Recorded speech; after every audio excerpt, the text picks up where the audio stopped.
Dia, pessoal. Mais uma aula aqui, Felipe, do Apoio Pedagógico, nosso curso Literatura e Sociedade.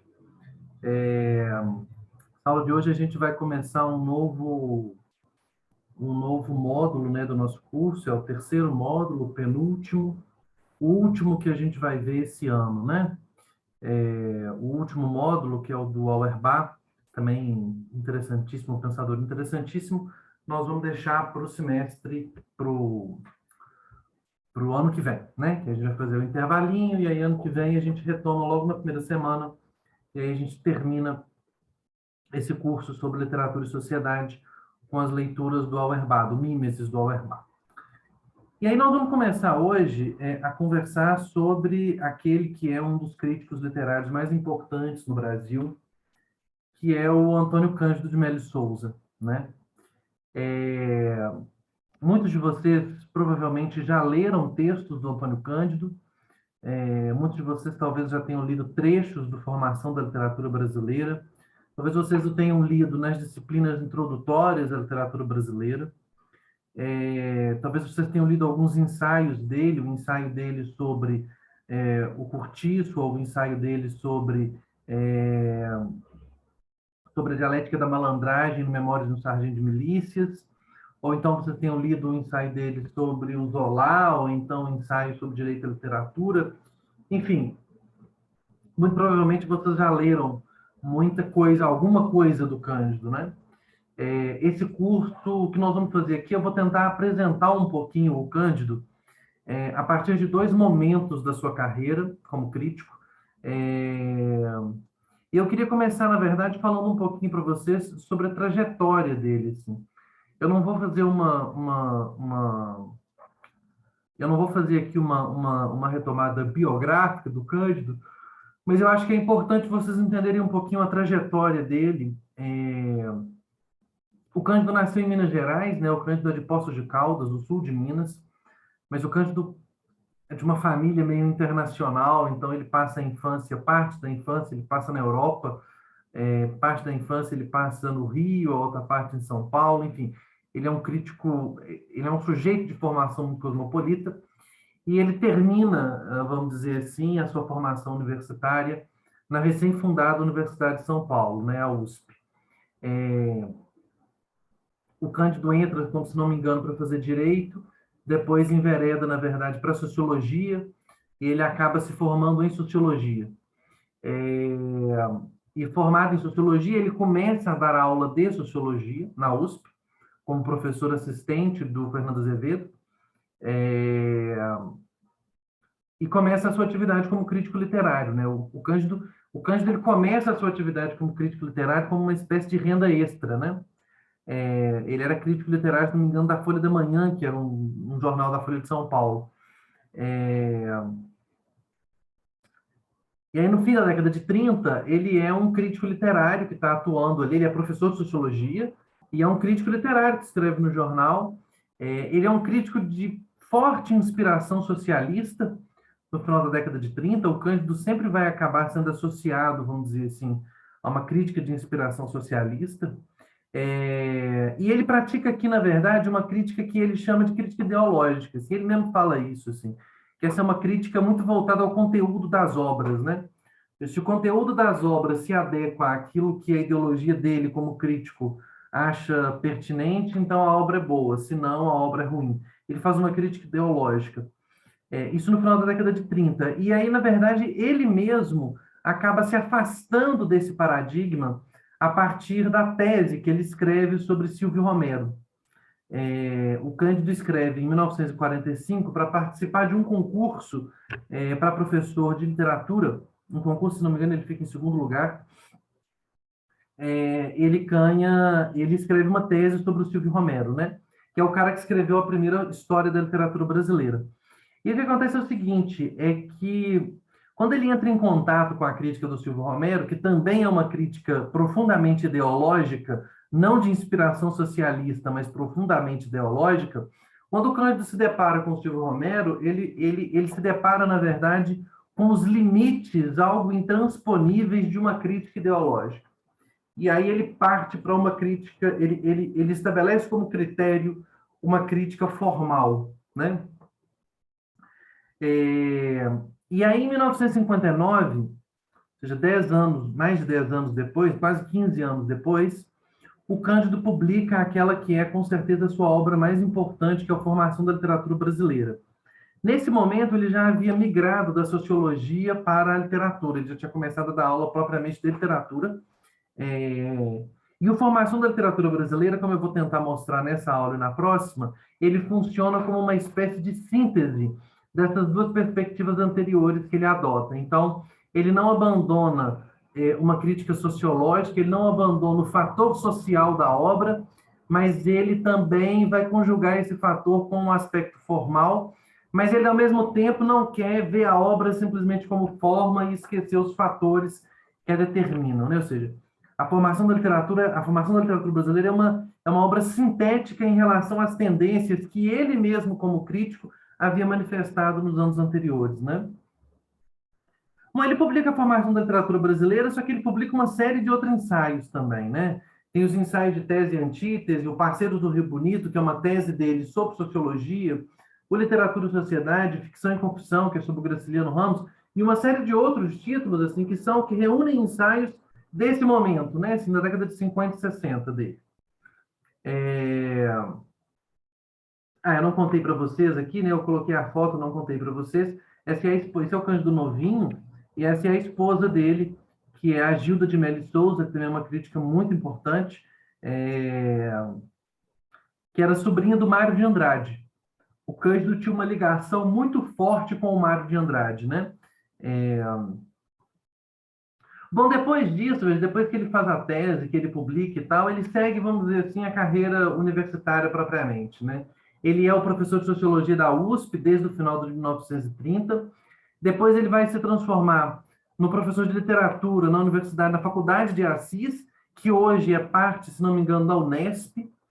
Depois ele se transforma em professor de teoria da literatura da USP. Ele volta, ele fica acho que uns 2 anos lá em Assis e volta como professor de teoria da literatura da USP, né? E aí lá na USP é que ele desenvolve a sua carreira. Ele participa também da fundação do IEL, né, do Instituto de Estudos Linguísticos, dos Estudos da Linguagem da Unicamp. E o Cândido foi orientador de praticamente uma geração inteira de críticos, assim, não só talvez o seu discípulo, que não foi exatamente seu orientando, mas que era um discípulo, que é o Roberto Chivas, mas vários outros também, tá? O Cândido tem uma presença muito importante na formação de futuras gerações. Bom, e depois, durante esse período mais propriamente acadêmico dele, né, ele escreve muitos ensaios que circulam academicamente e que depois vão ser reunidos nesse livro, que é talvez uma das obras-primas dele, que é o Discurso e a Cidade, de 1990, da década de 90, né? Esse livro é a reunião de uma série de ensaios que ele estava escrevendo na década de 70 e 80, em que ele vai apresentar essa ideia da redução estrutural, em que os dois ensaios mais importantes são exatamente o Dialética da Malandragem e o de Curtiço a Curtiço, que nós vamos ver na semana que vem, tá? Esse curso, essa nossa incursão aqui no Antônio Cândido, ela é um pouco pensada, né? Da gente entender esse jovem Antônio Cândido do Formação da Literatura Brasileira e depois a gente entender esse Antônio Cândido mais amadurecido, que é o Antônio Cândido desses ensaios aqui, ok? Bom, agora vem uma parte importante, né? Assim, qual que é o contexto intelectual do Antônio Cândido? Isso aqui é uma coisa muito significativa, né? O Cândido é um cara que se forma, vamos dizer assim, no espírito do modernismo paulista de 1920, né? Ele leu os modernistas quando ele era adolescente. O Cândido conta em várias entrevistas que ele morava em Poços de Caldas, e Poços de Caldas era uma cidade que tinha uma peculiaridade, que Poços de Caldas era uma cidade que tinha balneário, né? Que tinha negócio de água lá no sul de Minas. Então tinha livraria. Tinha muito turista, então tinha livraria. Então o Cândido ele acompanhou, vamos dizer assim, os autores modernistas enquanto eles publicavam, tá certo? Já na década de 20. Na década de 30, que é quando ele entra, vamos dizer assim, na universidade, quando ele passa a participar da universidade, o Cândido vai se transformar em leitores dos intérpretes do Brasil, né? E esses três intérpretes aqui, na verdade, são uma eleição do próprio Cândido, né? O Cândido meio que forma para a gente o cânone dos autores de 1930.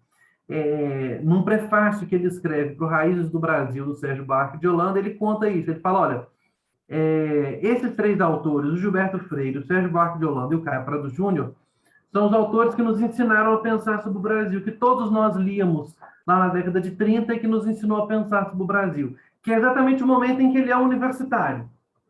O momento em que ele é universitário, tá? E o próprio Cândido, de alguma forma, ele participa de uma espécie de segunda geração daquilo que a gente poderia chamar de intérpretes do Brasil. Ele próprio poderia ser considerado de alguma forma. A gente vai ver daqui a pouco uma citação do Roberto Tavares, em que ele aponta a diferença do trabalho do Cândido para o trabalho desses outros intérpretes, mas o próprio Cândido ele poderia ser inserido, vamos dizer assim, no rol desses intérpretes do Brasil. O próprio Cândido poderia ser visto como um intérprete do Brasil de uma segunda geração, né? Então a gente poderia pensar aqui na geração de 30, que é essa geração do Gilberto Freire, do Sérgio Buarque e do Caio Prado, e a gente poderia pensar também numa formação da década de 50, que seria a do Celso Furtado, do Antônio Cândido e do Florestan Fernandes, né? O Antônio Cândido escreve Formação da Literatura Brasileira, o Florestan escreve a Revolução Burguesa no Brasil, e o Celso Furtado escreve a Formação Econômica do Brasil, né? Essa obra deles, ela é, ao mesmo tempo, a canonização da geração anterior, né? Eles transformam esses autores e o modelo de tentativa de compreensão do Brasil desses autores da geração de 30 como canônica, né? Eles canonizam isso daqui. O próprio Cândido faz isso no prefácio, né? Ele transforma isso em cânone. Como eles dão prosseguimento às discussões que estavam colocadas por esses outros autores, com novos paradigmas, e cada um deles na sua área, né? Bom, o Cândido é um sujeito que viveu muito, então ainda novo, o Cândido vivenciou, vamos dizer assim, ou viveu o golpe de 64, né? Ele participa dessa geração socialista, de jovens socialistas, vamos dizer assim, da década de 40, 50 e 60, que, na verdade, quando vem o golpe de 64, já são sujeitos mais ou menos maduros, são pessoas maduras, já são adultos, né? Aqui, se não me engano, o Cândido já era professor de Teoria da Literatura na USP, que é o cargo que ele vai ter e tal, né? Que é o cargo pelo qual ele vai ser conhecido o resto da vida. E durante os anos seguintes, o Cândido ele meio que participa do processo de institucionalização do ensino superior no Brasil, né? Porque o ensino superior no Brasil, a rigor, a bem da verdade, o ensino universitário, estrito sensu, ele surge com a Universidade de São Paulo, né? Em 1930. Porque antes da Universidade de São Paulo, você tinha faculdades, mas não universidades. Então, o Cândido ele meio que participa desse processo de institucionalização desse ensino superior no Brasil, ok? Nesses anos bem mais amadurecidos da sua vida, né? E aqui, pensando num contexto mais internacional, o Cândido é um sujeito, e eu acho que isso vai ficar muito claro aqui nas nossas discussões, o Cândido é um sujeito que está muito interessado numa tentativa de equilibrar duas coisas que ele considera fundamentais, né? Que a gente poderia dizer como uma crítica sociológica e uma crítica formalista. Então, o Cândido é um sujeito que acha muito importante a gente pensar a literatura a partir dos fatores sociais que a determinam, mas que nós precisamos também conjugar esses fatores sociais, a compreensão desses fatores sociais, com a compreensão da fatura formal das obras, ou seja, com a compreensão das obras do ponto de vista formal. Então, o Cândido, na obra dele inteira, ele está interessado nesse equilíbrio. Ele está interessado em equilibrar a crítica sociológica, ou a crítica que está interessada no fator social, e a crítica formalista. E quando o Cândido está pensando nisso, ele está pensando em autores específicos. Quando nós pensamos hoje, na nossa formação acadêmica, numa crítica formal, a gente costuma vir à nossa cabeça primeiro os formalistas russos, né? Se eu perguntasse para vocês assim, qual é a escola de crítica literária que coloca em evidência o aspecto formal das obras literárias, paraná, vocês falariam os formalistas russos, porque eles é que representam hoje o nosso cânone de crítica formal. Na época do Cândido não era assim. Na época do Cândido, aquilo que a gente chama de crítica formalista estava representada pela nova crítica americana, pelo New Criticism, ok? Estava representado pelo New Criticism, e a crítica social estava representada pelo Lukács. O Lukács era o autor fundamental, vamos dizer assim, da crítica social, né? O Lukács era o autor fundamental dessa relação entre literatura e sociedade, né? Depois também o Adorno e tal, mas o Adorno chega no Brasil depois, né? O Adorno não chega no Brasil, o Lukács chega no Brasil antes, com o Leandro Conde, o Lukács chega no Brasil bem antes, né? Então, quando a gente está pensando aqui nessas duas tendências que ele está tentando equilibrar, a gente poderia dizer que o Antônio Cândido está, de alguma forma, tentando equilibrar o Lukács com o New Criticism. Ele está, de alguma forma, tentando juntar esses dois elementos que, para ele, são essenciais. Ou seja, para ele é inconcebível pensar a obra fora do seu mundo e também é inconcebível pensar a obra, é inconcebível não pensar a obra como uma realidade autônoma, não pensar a obra como um universo em si mesmo, fechado, que possui características formais, parará, parará, parará. Um pouco o que nós vamos fazer aqui nesse conjunto de aulas é tentar entender como que ele faz esse equilíbrio, como que ele vai equilibrar essas coisas, tá? Vocês vão ver que no Formação da Literatura Brasileira, ele quer muito equilibrar, e eu acho que ele consegue um equilíbrio muito, muito certeiro, mas depois ele encontra outras saídas, né? Quando ele chega na questão da redução estrutural, nos ensaios mais da maturidade, ele encontra outras saídas, vamos dizer assim, para esse equilíbrio. Mas é sempre esse equilíbrio que ele está buscando. Eu acho que nos trechos que eu vou ler hoje aqui com vocês, isso vai ficar muito claro. O que ele quer sempre, o tempo inteiro, é esse equilíbrio entre uma compreensão dos fatores extraliterários e o aspecto formal intraliterário. Ok? Bom, essa aqui é uma citação do Roberto Chivas sobre a peculiaridade do Antônio Cândido, né? Essa citação eu já havia lido ela com vocês no curso sobre formação curso sobre o problema nacional na literatura brasileira. Caso algum de vocês tenha feito o curso, algumas pessoas que estão acompanhando aqui fizeram, vocês vão reconhecer aqui essa discussão de lá.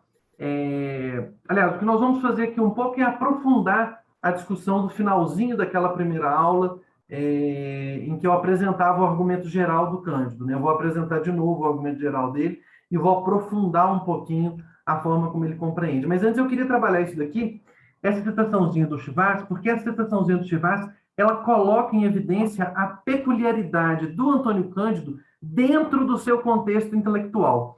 Ou seja, quais são os elementos distintivos do Antônio Cândido dentro do contexto da sua formação intelectual. E o contexto da sua formação intelectual é exatamente o contexto da ideia de formação do Brasil, que perpassa todos aqueles autores da década de 30 e também da década de 50, 60. Então, o que ele fala para a gente, né? Nos 4 exemplos que ele discutiu antes, o Freire, o Sérgio Guardiolando, o Prado Júnior e Furtado, o ponto de fuga do processo é fortemente impregnado de valor, porque são autores que estão discutindo a formação do Brasil, a formação social do Brasil, econômica do Brasil, parará, parará, e sempre tem um ponto de fuga, né? Ou seja, o momento em que o Brasil se forma. E esse momento ele é sempre negativo ou positivo e diz respeito à atualidade vivida pelos autores. Esses são autores que pensam o passado a partir de uma perspectiva do presente. O ponto de fuga do passado para eles é o presente, é o mundo presente e as discussões do mundo presente. Sob esse aspecto, o livro de Antônio Cândido, em parte pela natureza do assunto, ou seja, porque ele está tratando de literatura, difere de seus pares. Com efeito, no caso da literatura brasileira, tratava-se de historiar uma formação que já havia se completado. Ou seja, se os outros autores estão estudando uma formação que eles mesmos falam não ter terminado, ou seja, o processo de formação não terminou, ele está acontecendo, os livros sempre chegam no presente e falam, ó, a formação está acontecendo ainda. Mas no Cândido, não. No Cândido, a gente tem um ponto de fuga, a gente tem um ponto final. E aqui o Chivato resume para a gente, vamos dizer assim, o argumento do Cândido, que eu vou tentar apresentar aqui para vocês de várias formas, né? Acompanhando o argumento do mesmo Antônio Cândido, em Machado de Assis temos um escritor cuja força e peculiaridade só se explicam pela interação intensa e aprofundada entre autores, obras e público. Interação que comprova em ato a existência do sistema literário amadurecido. Ou seja, se para todos os outros autores a formação nacional era um assunto do presente e do futuro, para o Cândido, por causa da natureza do seu objeto, a formação nacional é um assunto do passado. A formação já aconteceu, ela já terminou no Machado de Assis, ou seja, no Machado de Assis ela termina, ok? Bom, eu vou fazer uma leitura aqui com vocês de vários trechos, de trechos famosos, de trechos fundamentais, desse prefácio à primeira edição, da introdução, da famosa e famigerada introdução, e do prefácio à segunda edição, que é o prefácio em que ele responde um pouco aos críticos, tá? Uma das peculiaridades do Cândido é que os trechos do Cândido, a frase, a forma como ele escreve, é muito transparente. O Cândido é um escritor, um crítico muito transparente. Então, eu não imagino que vocês vão ter muita dificuldade para compreender o que o Cândido está falando, né? Isso pode acontecer lá no Lukács, isso pode acontecer no Bakhtin, pode vir a acontecer no Auerbach. Embora todos esses autores, eu acho que eles são bem claros, assim. Mas o Cândido é um caso especial, assim, de clareza, né? A clareza para o Cândido é quase um valor crítico. Quase um valor crítico, ok? Então, eu vou lendo aqui com vocês, vou fazendo uns apontamentos, mas eu imagino que vocês não vão ter muita dificuldade para compreender muito o que ele está querendo dizer, tá? Mas vamos lá. O Cândido começa o livro assim, né? Há literaturas de que um homem não precisa sair para receber cultura e enriquecer a sensibilidade. Outras que se podem ocupar uma parte de sua vida de leitor sob pena de lhe restringirem irremediável o horizonte. Ou seja, existem literaturas que um homem não precisa sair para receber cultura e enriquecer a sensibilidade. Existem literaturas que você fica só nela, está tudo bem. Outras, esse si aqui é um só podem ocupar uma parte da vida de leitor, sob pena de lhe restringirem irremediavelmente o horizonte. Ou seja, outras literaturas, elas restringem o horizonte dos seus leitores. Assim, podemos imaginar um francês, um italiano, um inglês, um alemão, mesmo um russo e um espanhol, que só conheçam os autores da sua terra, e, não obstante, encontrem neles o suficiente para elaborar a visão das coisas, experimentando as mais altas emoções literárias. Ou seja, um francês não precisa sair da literatura francesa para se formar como leitor. A literatura francesa lhe oferece material suficiente para que ele se forme como leitor. A mesma coisa para um italiano, para um inglês, para um alemão, enfim. Até mesmo para um russo e para um espanhol, né? Eles não precisam sair da sua literatura. Se isso já é impensável no caso de um português, o acento do português aqui está errado, viu, gente? De um português, o que se dirá de um brasileiro? Ou seja, a nossa literatura é pobre. O Kant está falando a nossa literatura é pobre. E ele começa o livro assim. Essa tópica inicial do livro é sempre essa. Assim. Ele dizendo que a nossa literatura é pobre, né? Ou seja, tem literaturas que eu não preciso sair dela para me enriquecer, mas a portuguesa e a brasileira não são o caso. A nossa literatura é galho secundário da portuguesa. Por sua vez, arbusto de segunda ordem no jardim das musas. Ou seja, a literatura portuguesa já é um arbusto de segunda ordem, né? E a nossa ainda é um galho secundário daquela que já é de segunda ordem, né? Os que se nutrem apenas delas são reconhecíveis à primeira vista. Ou seja, se você fica só na literatura portuguesa e brasileira, essas pessoas elas são reconhecíveis à primeira vista, mesmo quando eruditos e inteligentes, pelo gosto provinciano e falta do senso de proporções. Ou seja, se você está restrito a esse tipo de literatura, você tá restrito a um gosto provinciano e uma falta de senso de proporções. O que ele está querendo dizer é, olha, se você nunca leu Shakespeare, se você nunca leu os grandes autores, os gregos, se você nunca leu os clássicos, se você nunca leu Cervantes, se você nunca leu os grandes autores, você sempre vai olhar para um autor do seu país e você não vai ter muito ponto de comparação e de proporção. Ou seja, você vai dar tamanho excessivo para coisas que não são tão importantes assim, o que caracteriza de forma profunda a falta de proporção e o gosto provinciano, né? O gosto por coisa de província, que são elementos que não têm força cultural para se universalizar, né? Isso ele está falando da literatura brasileira inteira. Está falando da literatura brasileira inteira, tá? Ou seja, a nossa literatura, se você fica restrito só a ela, você não consegue se formar como leitor. Estamos fadados, pois, a depender da experiência de outras letras, o que pode levar ao desinteresse e até menoscabo das nossas. Ou seja, um brasileiro precisa ler literatura de outros países para se formar, né? Observem que um detalhe aqui, eu já vi um comentário negativo sobre esse trecho do Cândido, como se ele estivesse falando que o inglês não pode sair da sua literatura para um inglês ou um francês, não pode sair da sua literatura para se enriquecer. Muito pelo contrário, assim, o que o Cândido está falando é, ele pode não sair, ele deve, mas ele pode não sair. Ou seja, é uma literatura rica o suficiente para formar o leitor só com os insumos dela própria. Este livro procura apresentá-las, as nossas letras, nas fases formativas, de modo a combater semelhante erro, que importa em limitação essencial da experiência literária. Ou seja, este livro procura apresentá-las, as letras brasileiras, né? Ou seja, as nossas letras, né? As nossas letras. Nas fases formativas, ele vai analisar só a fase formativa. Daqui a pouco eu vou explicar para vocês o que são essas fases formativas. De modo a combater semelhante erro. Qual erro? Ignorar a literatura brasileira pela sua inferioridade ou pela sua pobreza em relação às outras literaturas. E aqui o elemento é muito interessante, porque ele está falando, olha, realmente, a nossa literatura ela é pobre. Ela é pobre. E se você se restringir a ela, você sai um leitor defeituoso. Mas você não pode ignorá-la. Nós não podemos ignorá-la. Porque isso importa em limitação essencial da experiência literária. Porque importa não levar em consideração a experiência literária do seu país, da sua região, do seu lugar, da sua terra.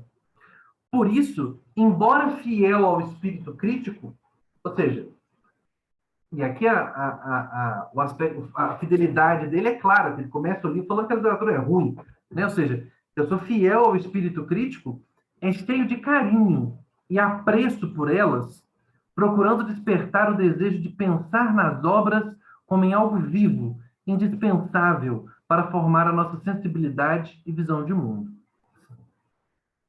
E ele volta, ele repete, ele bate de novo. Comparada às grandes, a nossa literatura é pobre e fraca, mas é ela, não outra, que nos exprime. Se não for amada, não revelará a sua mensagem. E se não a amarmos, ninguém o fará por nós. Se não lermos as obras que a compõem, ninguém as tomará do esquecimento, descaso ou incompreensão. Observem aqui como que essa ideia do Antônio Cândido, como que ele está imbuído de um sentimento nacional, de um sentimento de dever, né? Ou seja, se nós não formos lá, essas porcarias que são nossas, mas elas são nossas. Se nós não formos atrás desses livros ruins, desses romances ruins, desses poetas ruins, se nós não formos atrás, ninguém vai. Ninguém vai. Ninguém além de nós poderá dar vida a essas tentativas muitas vezes débeis, outras vezes fortes, sempre tocantes em que os homens do passado, no fundo de uma terra inculta, em meio a uma aclimatação penosa da cultura europeia, procuravam estilizar para nós, seus descendentes, os sentimentos que experimentavam, as sensações que faziam, dos quais se formaram os nossos.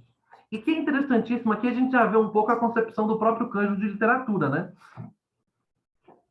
Primeiro que literatura é um sistema de comunicação intergeracional, né? Literatura ela tem a ver com a transmissão de uma experiência intergeracional, ou seja, o que significa a literatura brasileira, né? Ela é uma tentativa em que os homens do passado, no fundo de uma terra inculta, o Brasil, em meio a uma aclimatação penosa da cultura europeia, ou seja, uma tentativa penosa, dificultosa de instalar a cultura europeia no Brasil, procuram estilizar para nós, seus descendentes, os sentimentos que experimentavam, dos quais formaram os nossos. Ou seja, os nossos sentimentos são sentimentos formados nesse processo histórico de constituição do país e da nacionalidade. E a literatura é um dos instrumentos de comunicação intergeracional entre o passado e o presente. Ok? Esses trechinhos do Cândido, eles parecem muito ingênuos, assim, e muito vinculados, às vezes, a um senso comum, porque ele não coloca pompa nenhuma, mas esses trechinhos são importantíssimos, assim, eles trazem um enriquecimento teórico muito significativo em relação àquilo que ele compreende como literatura. Então, assim, se vocês forem aí fazer uma anotação durante a aula de quais são, vamos dizer assim, as concepções do Cândido de literatura, ou como que o Cândido concebe o fenômeno literário, vocês poderiam colocar aí, o Cândido concebe o fenômeno literário como um processo de comunicação intergeracional. Comunicação de sentimentos, observem aqui também, né? De sentimentos. Os sentimentos do passado fazem os sentimentos do presente. E os sentimentos do passado não são comunicados por meio da literatura. A literatura é um sistema de comunicação entre o passado e o presente. A certa altura de Guerra e Paz, Tolstói fala nos ombros e braços de Helena, sobre os quais se estendia, por assim dizer, o polimento que haviam deixado milhares de olhos fascinados por sua beleza. A leitura produz efeito parecido em relação às obras que anima. Lidas com discernimento, revivem na nossa experiência, dando em compensação a inteligência e o sentimento das aventuras do espírito. Ou seja, mais uma vez, né, a literatura ela é um sistema de comunicação. Neste caso, o espírito do Ocidente, procurando uma nova morada nessa parte do mundo. Isso aqui é outro aspecto essencial do argumento do Antônio Cândido, que é lidas com discernimento, a literatura brasileira ela revive na nossa experiência a experiência do passado. Ela revive em nós a experiência do passado. Ela renasce o passado, né? O Lukács havia feito um argumento semelhante. Observem aqui como que o Cândido, a dicção do Cândido, muitas vezes é uma dicção muito lucasiana, né? O Cândido havia feito argumento muito, o Lukács havia feito argumento muito semelhante. E aí ele fala, neste caso, qual que é a aventura do espírito? Qual que é o processo que essa literatura nos comunica? O espírito do Ocidente procurando uma nova morada nessa parte do mundo. Isso aqui para o Cândido é o Brasil. O Brasil para o Cândido, lá vamos dizer assim, na sequência dos autores da década de 30, o Brasil para o Cândido é um processo por meio do qual a civilização europeia, quando chega aqui, procura se aclimatar e procura se adaptar a essa nova terra. Isso é a cultura europeia.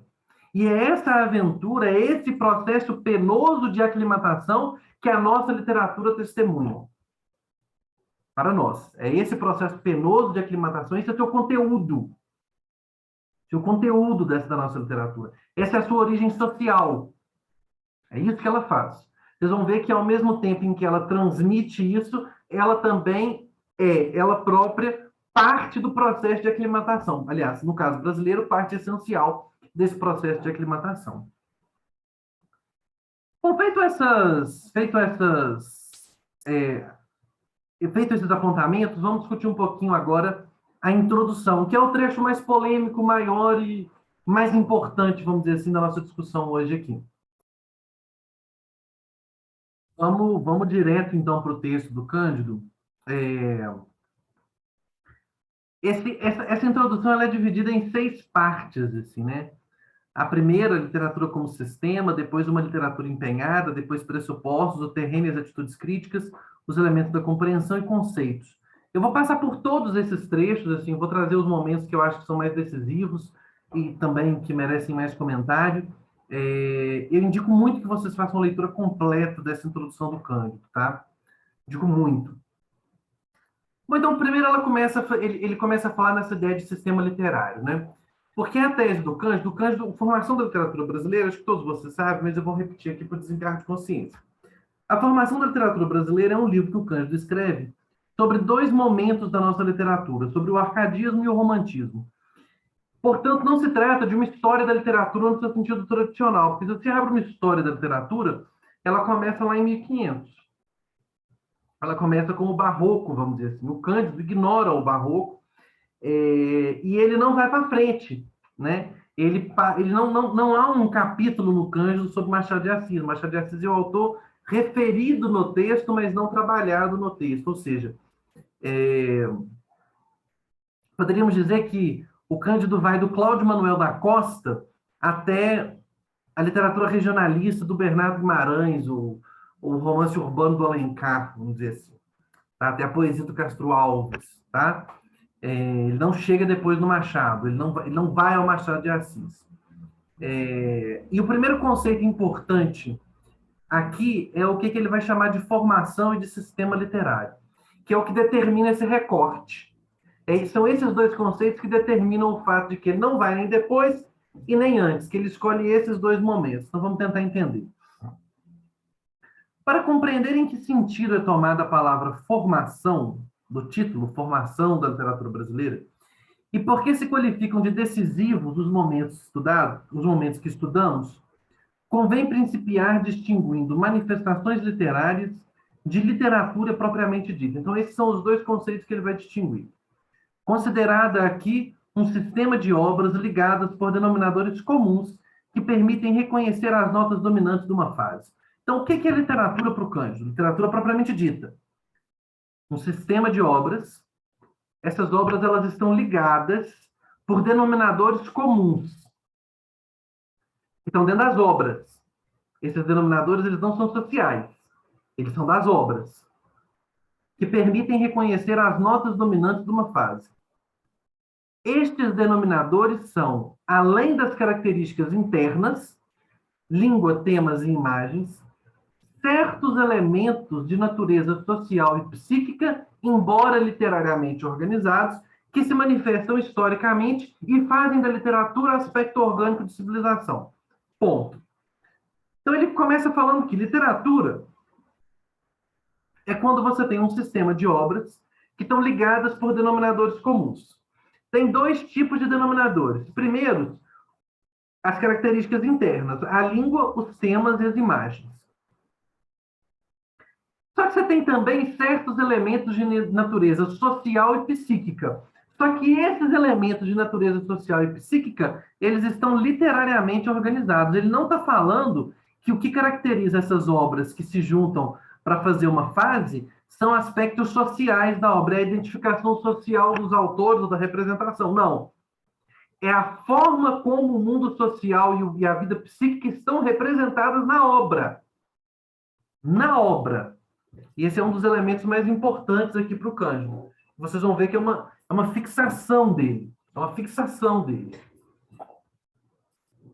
Que se manifestam historicamente, ou seja, esses elementos de natureza social e psíquica se manifestam historicamente e fazem da literatura um aspecto orgânico de civilização. Eu quero que vocês guardem esse negócio aqui de aspecto orgânico de civilização, porque esse aspecto orgânico de civilização é o que faz com que essa literatura, a literatura brasileira, seja parte constitutiva do processo de aclimatação da cultura ocidental no Brasil, numa terra inculta, e, em parte, esse aqui é um aspecto fundamental da própria definição do Antônio Cândido da literatura. Tá? Então, vamos guardar isso daqui, isso vai reaparecendo e a gente vai retrabalhando isso daqui. Vamos lá.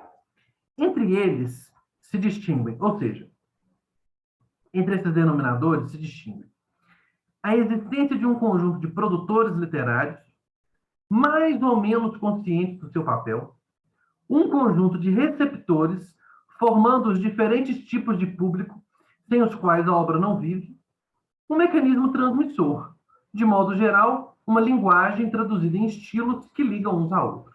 Então, esse aqui é o famoso triângulo do Cândido: obras, autores e público.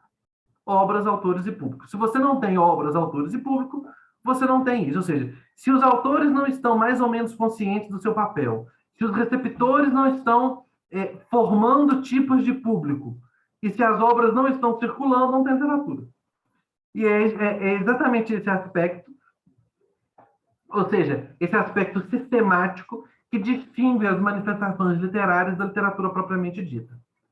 Ou seja, antes do arcadismo, vamos dizer assim, o Cândido enxerga manifestações literárias. Ou seja, produções literárias que podem ser produções de valor, mas que não funcionam como literatura como sistema, que não funcionam como um sistema literário. O conjunto dos três elementos dá lugar a um tipo de comunicação interhumana, a literatura, que aparece sob este ângulo como sistema simbólico. Então, vejam, olha a definição dele de literatura. A literatura, ele é o quê? Ela é um sistema, um tipo de comunicação interhumana. Ela é um tipo de comunicação que aparece sob este ângulo como sistema simbólico, por meio do qual as veleidades mais profundas dos indivíduos se transformam em elementos de contato entre os homens e de interpretação das diferentes esferas da realidade. Ou seja, a literatura é uma forma, é um processo de comunicação por meio do qual os homens podem comunicar uns com os outros os elementos mais profundos e interiores da sua vida psíquica, por exemplo. E ela é também uma ferramenta de compreensão da realidade exterior do homem. Ou seja, ela é um sistema simbólico, ela é um tipo de comunicação interhumana. É um tipo de comunicação interhumana. E é exatamente por causa disso, ou seja, é exatamente porque a literatura funciona como uma forma de comunicação social, é exatamente porque a literatura funciona como uma forma de estabelecer contato entre os indivíduos por meio da socialização das suas questões internas, por meio da socialização das suas questões psíquicas que aparecem representadas nos personagens, que ela é um aspecto orgânico de civilização. É por isso que ela é um aspecto orgânico de civilização. Porque esses elementos de natureza social e psíquica estão literariamente organizados nas obras. É isso que ele está falando aqui embaixo. Ó. As veleidades mais profundas dos indivíduos são os elementos de natureza psíquica. A interpretação das diferentes esferas da realidade são os elementos de natureza social. É exatamente porque a literatura comunica isso, é exatamente porque a literatura é um processo de comunicação interhumana que ela se constitui num processo, num aspecto orgânico de civilização. É por isso que ela compõe a civilização. Quando a atividade dos escritores de um dado período se integra em tal sistema, ou seja, quando o autor começa a integrar o sistema, ocorre outro elemento decisivo, a formação da continuidade literária. Espécie de transmissão da tocha entre corredores, que assegura no tempo o movimento conjunto, definindo os lineamentos de um todo. A tradição é uma tradição, no sentido completo do termo. Isto é, transmissão de algo entre os homens. Olha o que é a literatura. Olha o que a literatura como sistema consegue. Ela é a transmissão de algo entre os homens. E o conjunto de elementos transmitidos, formando padrões que se impõem ao pensamento e ao comportamento, e aos quais somos obrigados a nos referir, para aceitar ou rejeitar. Sem esta tradição, não há literatura como fenômeno de civilização.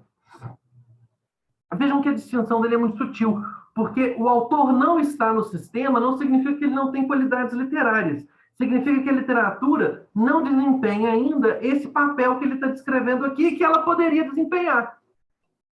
Ou seja, a literatura não é ainda um fenômeno orgânico de civilização. Ela não é um aspecto civilizatório, ela ainda não civilizou aquele povo, né? Aquela sociedade. E assim que você tem o sistema, quando os autores estão integrados no sistema, eles formam a tradição. Essa noção de tradição ela vai ficar muito evidente na próxima aula, quando a gente for discutir a questão quando a gente for discutir a questão do romance e a forma como ele vê e como ele entende o romance, tá? Vocês vão ver como que a concepção dele, como que isso daqui que está aparecendo aqui como discurso teórico não é apenas discurso teórico. Isso daqui aparece nas análises que o Cândido faz dos romances, ou seja, um dos esforços dele na formação da literatura brasileira é exatamente tentar entender o processo por meio do qual se constitui essa tradição. Ele quer entender como que essa tradição se constitui por meio da análise das obras. Bom, e aí ele vai ver a tese central dele. Trata-se, então, de averiguar quando e como se definiu uma continuidade ininterrupta de obras e autores, cientes quase sempre de integrarem um processo de formação literária.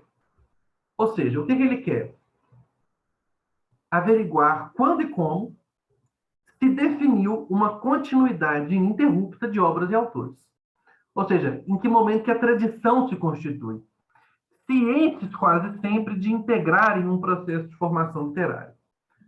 Salvo o melhor juízo, sempre provável em tais casos, isso ocorre a partir de meados do século XVIII, adquirindo plena nitidez na primeira metade do século XIX. E é isso aqui a tese dele, é isso aqui que ele vai tentar mostrar. Como que os autores de meados do século XVIII até chegar na primeira metade do século XIX vão paulatinamente ganhando consciência, ficando cientes de que eles estão inseridos numa tradição literária específica que é a brasileira, e como que esses autores vão cada vez mais se transformando em sujeitos conscientes desse processo de formação literária, que se adensaria na segunda metade, que no Machado de Assis está resolvido. Ou seja, o Machado de Assis é o resultado, a obra machadiana é o resultado de todo esse processo formativo. E é por isso que o Cândido não fala dele, porque ele não está interessado no livro a tentar entender a literatura formada. Ele está interessado no livro em entender o processo de formação. E é por isso que ele para antes do Machado. Porque o Machado não está mais na formação, o Machado já é a literatura formada. E é por isso que ele tira o barroco.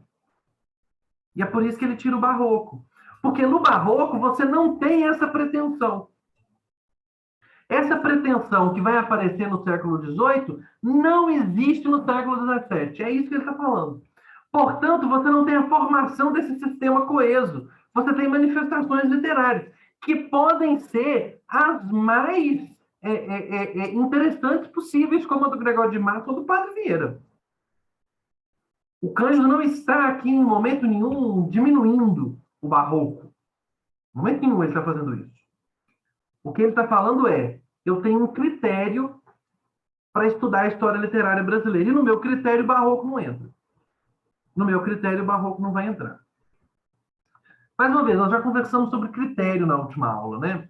Isso é uma coisa muito, muito importante da gente entender quando a gente está vendo um crítico. Isso aqui é um outro exemplo disso, né?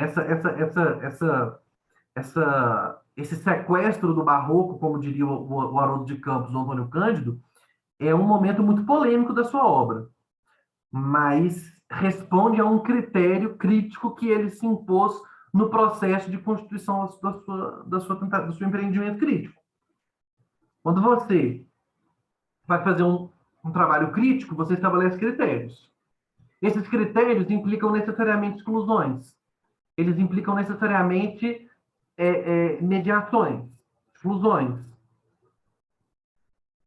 A única coisa importante é que as exclusões estejam justificadas pelos critérios, que os critérios estejam compreendidos e bem explicados e justificados, né? Senão é dogmatismo, senão vai para o campo dogmático.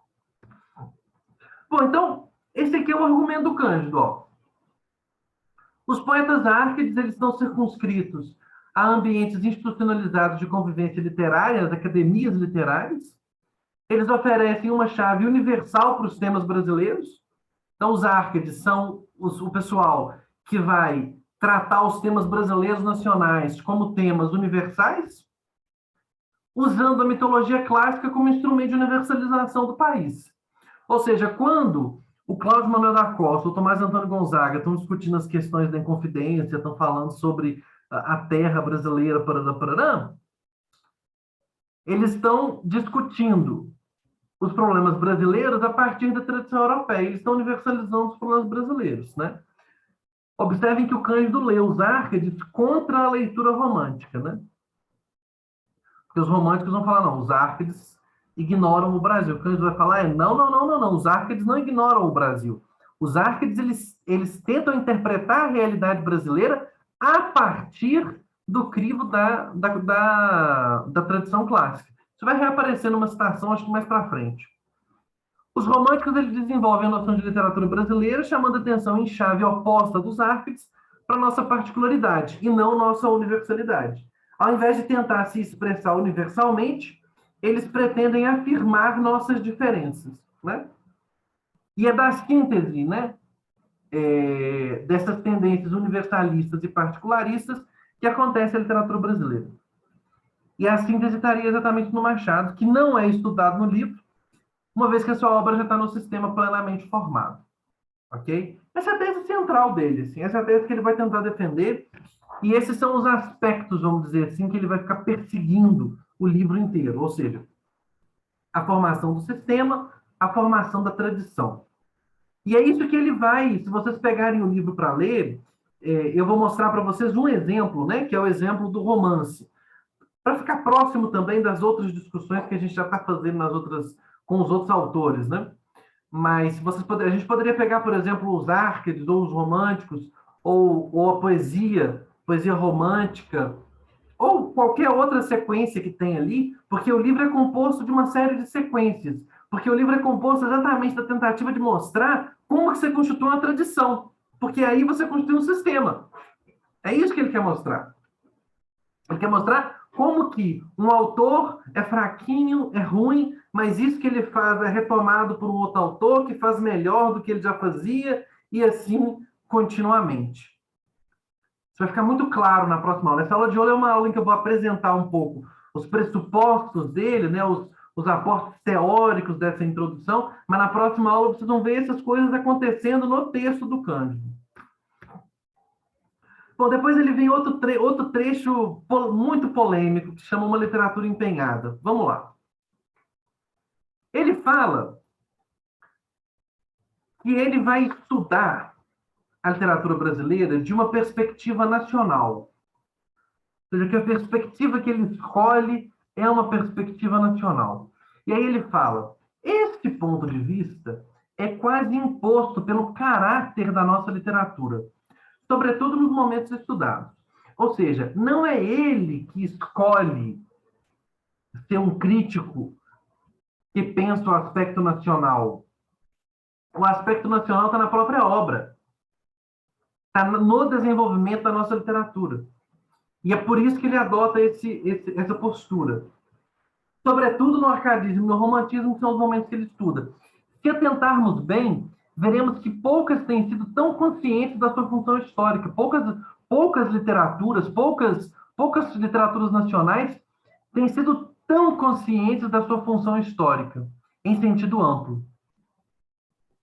Essa disposição do espírito, né, o empenho cultural e político dos autores, essa disposição do espírito, historicamente do maior proveito, exprime certa encarnação literária do espírito nacional, redundando muitas vezes nos escritores em prejuízo e desnorteio sobre o aspecto estético. Aqui ele começa o jogo de equilíbrio dele. Ó.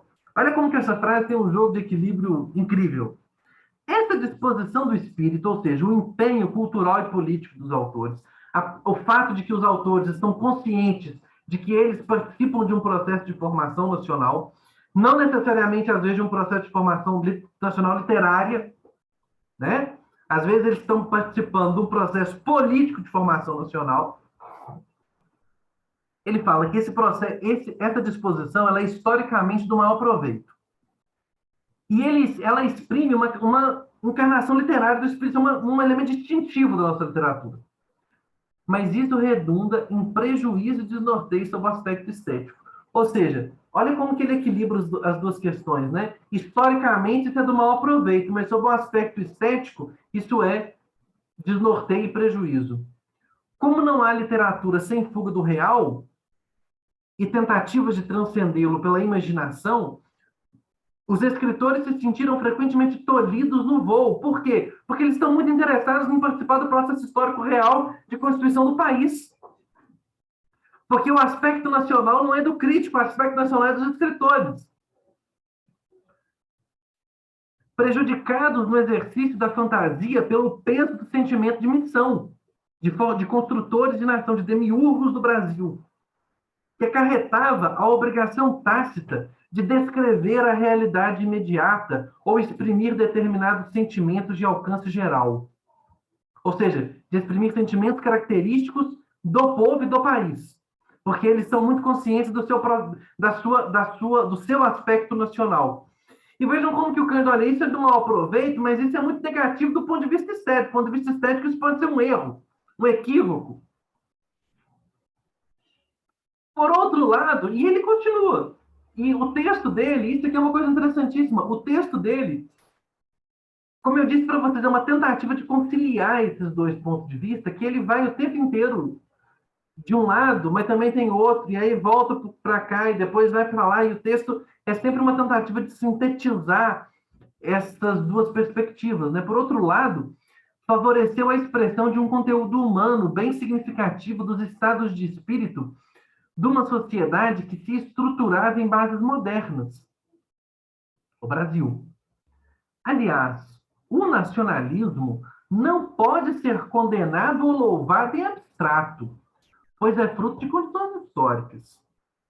Aparece no mundo contemporâneo como elemento de autoconsciência nos povos velhos ou novos que adquirem ambas, ou nos que penetram de repente nos ciclos da civilização ocidental. Estou vendo a digitação aqui.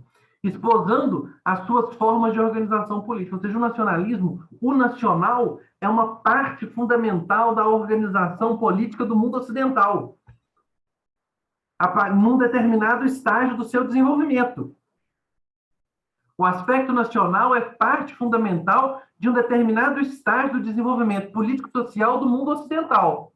Como a nossa pretensão é participar do mundo ocidental, nós, em alguma medida, nos organizamos nacionalmente. Os nossos escritores, como pretendem fazer parte, integrar e replicar e aclimatar a cultura ocidental aqui no Brasil, nessas terras incultas, então o que eles fazem? Os nossos escritores, também partem de um ponto de vista nacional. E perceber esse ponto de vista nacional é fundamental para entender o próprio processo constitutivo da nossa literatura. Não se trata, portanto, de uma crítica nacionalista. Não se trata, portanto, de elogiar ou de criticar o aspecto nacional da nossa literatura. Não se trata de um louvor ao Brasil, de uma apologia ao Brasil. Se trata simplesmente da compreensão de um processo factual. Não é o Cândido que é nacionalista, é o processo de formação da nossa literatura que é nacionalista. O Cândido, aliás, é cosmopolita. Aliás, ele tinha acabado de falar que a gente não pode ficar restringindo a nossa literatura. Dizer que o Cândido é um crítico nacionalista, e criticá-lo por ele chamar a atenção para esse aspecto nacional, não entendo isso aqui que ele está falando. O Cândido é um crítico extremamente cosmopolita. Extremamente cosmopolita. Ele começa o livro falando que você não pode ficar lendo só a literatura brasileira, senão você é muito provinciano e não tem senso de proporção. Esse processo leva a requerer, em todos os setores da vida mental e artística, esse processo de formação nacional, um esforço de glorificação dos valores locais, que revitaliza a expressão, dando lastro e significado a formas polidas, mas incaracterísticas. Ou seja, dá expressão a formas literárias que não são expressivas daquelas realidades que elas estão tentando exprimir. Ao mesmo tempo, compromete a universalidade da obra. Veja o equilíbrio, a tentativa dele constante de equilibrar aqui o particular com o universal, fixando-a no pitoresco e no material bruto da experiência, além de querê-la, como vimos, empenhada, capaz de servir aos padrões do grupo, ou seja, distanciada do seu potencial imaginativo. Observem que o Cândido não tem uma concepção unilateral de literatura. Observem que ele não está falando para a gente que a literatura é uma reprodução da sociedade, que a literatura brasileira participa do processo. Não, não, ele está falando disso. Ele está falando, olha, o fato de que a nossa literatura seja uma das mais autoconscientes no seu processo de participação da formação da nacionalidade, esse fato é um dos seus efeitos. Isso é um dos seus defeitos. Isso é um dos seus problemas. Ele está falando mal disso, ele não está falando bem disso. Ele está falando, ó, isso é positivo para sobre alguns aspectos, mas sobre outros isso produz uma série de efeitos. Isso tolhe, isso castra as possibilidades imaginativas da nossa literatura. Nesse livro, tentar-se-á mostrar o jogo dessas forças, universal e nacional, técnica e emocional, que plasmaram como permanente mistura da tradição europeia e das descobertas do Brasil. Ou seja, a nossa literatura é essa permanente mistura da tradição europeia e das descobertas do Brasil. Mistura do artesão neoclássico ao bardo romântico, de uma arte de clareza e discernimento a uma metafísica da confusão, para dizer como um filósofo francês. No presente livro, a atenção se volta para o início de uma literatura propriamente dita, como fenômeno de civilização. Veja que ele repete isso daqui muitas vezes. Não algo necessariamente diverso da portuguesa. Isso aqui é muito, muito importante, por quê? Porque parte da discussão sobre o aspecto nacional da nossa literatura é em que momento ela começa, em que momento ela se distingue da portuguesa, e quais autores vão para cada lado, né? E aí vira quase que uma guerra de trincheiras, né? Não, esse aqui vem para o lado de cá, esse vai para o lado de lá, e assim por diante. Observem que o critério que ele está usando é o critério da formação social da nossa literatura. A literatura como um fenômeno de civilização. Ela não é algo necessariamente diverso da portuguesa. Elas se unem tão intimamente, em todo caso, até meados do século XIX, que utilizam em mais de um passo para indicar esse fato a expressão literatura comum, brasileira e portuguesa. Acho, por isso, legítimo que os historiadores e críticos da Mãe Pátria incorporem Cláudio Manuel da Costa ou Sousa Caldas, e acho legítimo incluí-los aqui. Ele discute o Cláudio Sousa Caldas. Acho que o portuense Gonzaga é de ambos os lados, porém mais daqui do que de lá. E acho que o paulista Matias Aires é só de lá. Tudo depende do papel dos escritores na formação do sistema. Isso daqui é uma velha discussão dos românticos, né? Quando é que começa a nossa literatura? Ele está falando, ó, não temos um ponto específico. O ponto não tem uma data, não tem um momento em que ela se distingue. O ponto é a formação do sistema. Durante esse processo de formação, que é o processo que ele está descrevendo, existe uma indistinção. Existem escritores que podem ser compartilhados de um lado ou de outro. E se eles estão mais de um lado ou mais de outro, depende do papel que eles exercem nesse processo social de formação do sistema. Ok? Bom, agora ele vai discutir um pouquinho os pressupostos, né? Os pressupostos que ele vai usar para... Os pressupostos crítico-teóricos mesmo que ele vai usar para elaborar essa obra. Então, vamos ver quais são esses pressupostos, né? O primeiro deles é que o livro é um livro de história literária, ele retoma isso várias vezes, né? O fato de ser este um livro de história literária implica a convicção de que o ponto de vista histórico é um dos modos legítimos de estudar a literatura, pressupondo que as obras se articulam no tempo, de modo a se poder discernir uma certa determinação na maneira por que são produzidas e incorporadas ao patrimônio de uma civilização. Observa que ele não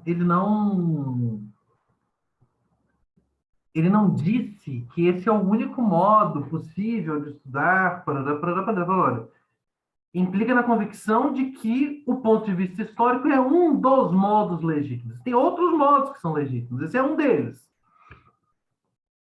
E aqui vem a polêmica dele, né? Um esteticismo mal compreendido procurou esteticismo aqui no sentido de um formalismo ao extremo, né? procurou, nos últimos decênios, negar validade a esta proposição, a proposição da história, o que em parte se explica como réplica aos exageros do velho método histórico, que reduzia a literatura a episódio da investigação sobre a sociedade, ao tomar indevidamente as obras como meros documentos, sintomas da realidade social. Olha a linha histórica aqui, ó. Ele fala, ó, hoje existe um esteticismo mal compreendido que está tentando negar a validade do método histórico. Esse esteticismo mal compreendido se explica como uma réplica a um método histórico mal feito, que é do final do XIX, o do Taine, o do Silvio Romero, a da crítica sociológica do final do século XIX, a crítica de inspiração positivista, né? Ou seja, esse esteticismo mal compreendido, ele se forma como crítica do velho método histórico, né? Que não se confunde com o método dele. Observem. Ele não vai negar o aspecto formal das obras ou o aspecto estético das obras. Ele só vai dizer o aspecto histórico é uma das possibilidades de análise. Por outro lado, deve-se a confusão entre formalismo e estética, enquanto aquele, o formalismo, se fecha na visão dos elementos de fatura como universo autônomo e suficiente, esta não prescinde o conhecimento da realidade humana, psíquica e social que anima as obras e recebe do escritor a forma adequada. Então, veja a distinção dele entre formalismo e estética, né? O formalismo, ele se fecha na visão dos elementos de fatura formais da obra como universo autônomo, ou seja, a obra é um universo autônomo da realidade social e psíquica com a qual ela se relaciona. A estética não, a estética, ela, embora considere a obra como um espaço autônomo, parará, parará, autonomia da obra de arte, parará, parará, ela leva em consideração esses outros elementos. Por isso que esse esteticismo é mal compreendido. Por isso que ele é mal compreendido, porque se ele for bem compreendido, ele assimila em si o argumento histórico. Ele assimila em si o argumento histórico.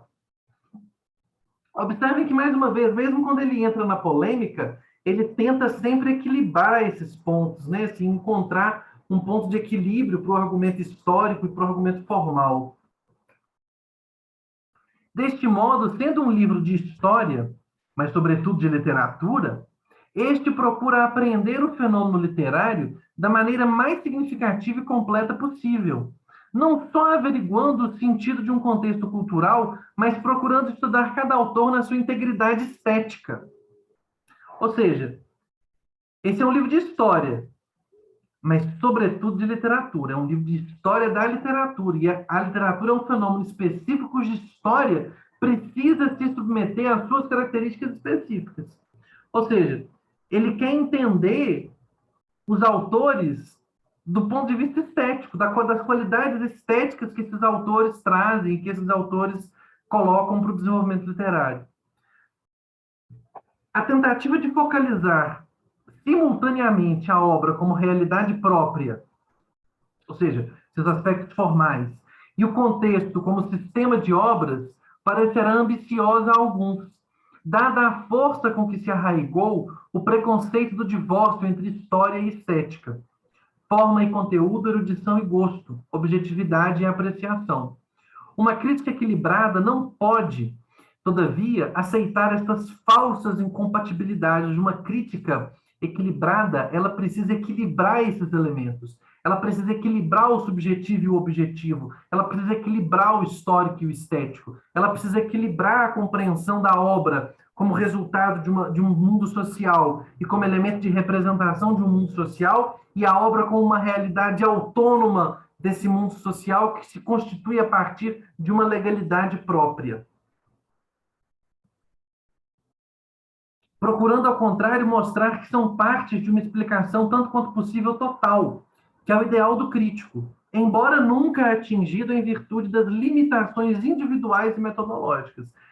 Olha que interessante, ele sabe que isso é um ideal que nós temos que buscar, mas nós temos que saber que nós nunca vamos atingir. Esse equilíbrio perfeito nós temos que saber que nós nunca vamos atingir, por causa das limitações individuais e metodológicas. Ou seja, a gente precisa de um movimento amplo e constante entre erudição e gosto, geral e particular, síntese e análise.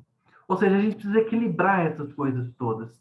Esse movimento de equilíbrio, eu não sei assim, se vocês notaram, mas eu acho que agora já é um momento de explicitar, essa tentativa de equilibrar aqui no Antônio Cândido, ela é uma tentativa que está nos outros autores também, né?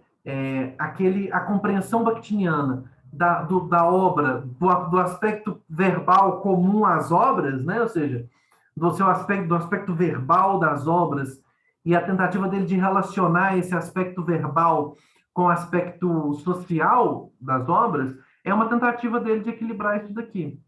A discussão lucasiana sobre o romance histórico, ela é uma discussão constantemente formal. Ela é uma discussão constantemente formalizada e formalizadora. Né? Ela é uma discussão constantemente sobre a composição da obra, sobre a forma como os elementos se relacionam. Né? Então, o Lukács também está tentando encontrar um equilíbrio para isso. Todos esses críticos no século XX estão tentando encontrar um equilíbrio para essas duas coisas.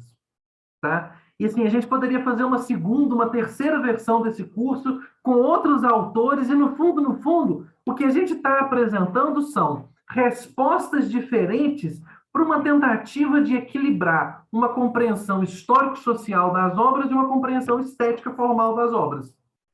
Ou seja, a obra como um fenômeno autônomo, como produto da imaginação, a obra como um construto formal, como um construto dos elementos de construção literária, e do outro lado, a obra como representação de um tempo, como fruto de um período histórico, a obra inserida no contexto de uma história literária, de uma história social, de uma tradição literária, e assim por diante. É equilibrar essas duas tentativas que esses críticos no século XX, todos eles estão interessados. Todos eles. Bom, todos eles que estão pensando as coisas direito, né? Porque sempre tem um que vai ignorar um lado ou que vai ignorar o outro. Sempre que você é um crítico, os críticos mais interessantes, então, as notas de literatura do Adorno, os ensaios do Benjamin, e aí o trabalho crítico do Roberto Chivar, que a gente não vai estudar aqui nesse curso, mas que seria um continuador do Antônio Cândido também. Todo mundo está interessado em Auerbach, que nós vamos estudar ano que vem, no comecinho de janeiro. Todo mundo está interessado, todo mundo está querendo articular essas duas coisas, tá certo? Articular essas duas questões, ok? Essas duas formas de compreender o texto. Põe aí, ele parte para outra, né? O terreno e as atitudes críticas. E agora ele vai definir o que é a crítica. O que é crítica literária? O que é o crítico? Toda crítica vive, e vejam como que ele vai repetir as dicotomias que estavam colocadas lá entre história e estética, ou história e formalismo, ele vai repetir aqui na forma de impressão subjetiva e compreensão objetiva da obra. Ele vai repetir. E ele vai tentar, mais uma vez, encontrar um equilíbrio para essas duas questões. Ou seja, o crítico ele não pode ser completamente subjetivo, mas ele não pode também não colocar na sua crítica um aspecto de subjetividade. Então, veja, toda crítica viva, isto é, o que é uma crítica viva? Empenha a personalidade do crítico e intervém na sensibilidade do leitor, parte de uma impressão para chegar a um juízo. Parte de uma impressão que eu tenho como leitor, até chegar num juízo, um juízo crítico. É bom, é ruim? E a histórica não foge a essa contingência, ou seja, a crítica histórica, quando ela é crítica viva, ela não foge a essa contingência. Isso não significa, porém, impressionismo nem dogmatismo. Impressionismo é o quê? Também outra tendência crítica do século XIX, que era uma crítica impressionista, uma crítica que tratava simplesmente das impressões que o leitor tem de determinada obra. Que depois se transformou em xingamento, né? Eu dizer de fulano que a obra de fulano é impressionista, isso aqui que você está fazendo é crítica impressionista. Isso é uma crítica à obra, estou criticando a obra.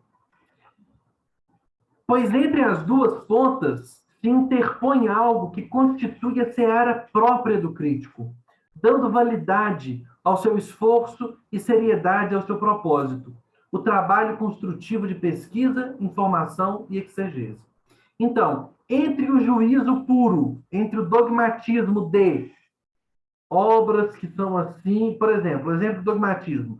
O teatro clássico precisa ser unidade de tempo e de espaço. Não tem unidade de tempo, eu pulo para o juízo. É ruim.